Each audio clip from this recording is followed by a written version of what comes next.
So for the people who were having difficulty watching my rubber video about how to cut it and pinning the cavity, that's what it looks like.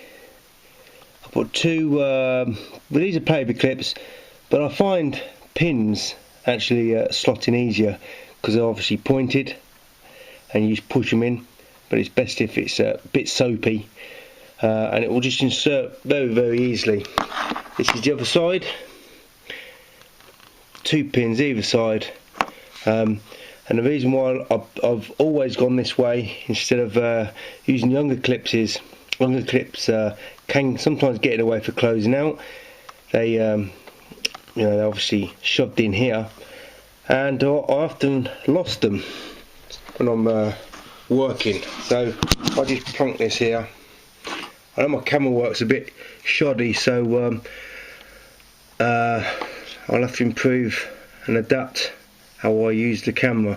So you can see that the rubber is ever so tight, and if I drop that with the handle on obviously as well, you've got hardly any chance of that ever shifting. No shifting sideways and pulling. Let's turn it around this way so you can see blue and black is easy to see. There's no pulling upwards, so with the friction, if you want a dry patch on the glass or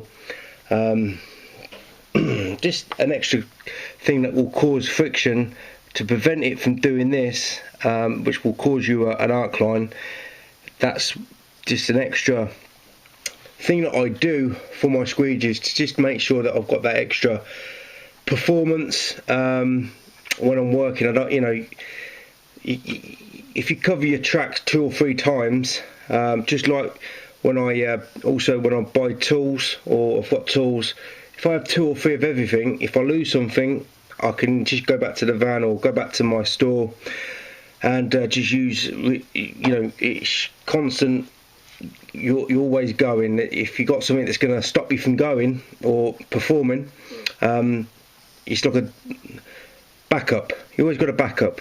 So this is my backup plan for squeegees, and another good backup plan is buying 2 or 3 of everything. So if you do lose something, how many times have I lost or left things at people's houses when I'm working?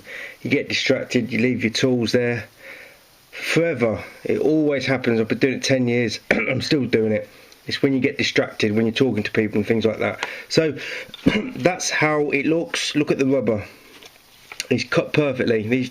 I always cut my own rubbers. I've got pre-cut rubbers, like there's some pre-cut rubbers here. I don't use them. I always go with, here we go, we've got some 36-inch rubber. I just prefer to cut them myself. But I suppose when I'm on the job, it's always handy to take the pre-cut ones on. But I never ruin my rubbers. It's only very occasionally that I've leaned it on something overnight and there's a dent there, or I've caught it on something sharp and it's ruined the rubber. So that's it. That's the update on the rubber, how I use it, and it's a great thing to do. And paper clips cost you nothing. Always remember that. Younger clips will cost you, paper clips will cost you nothing.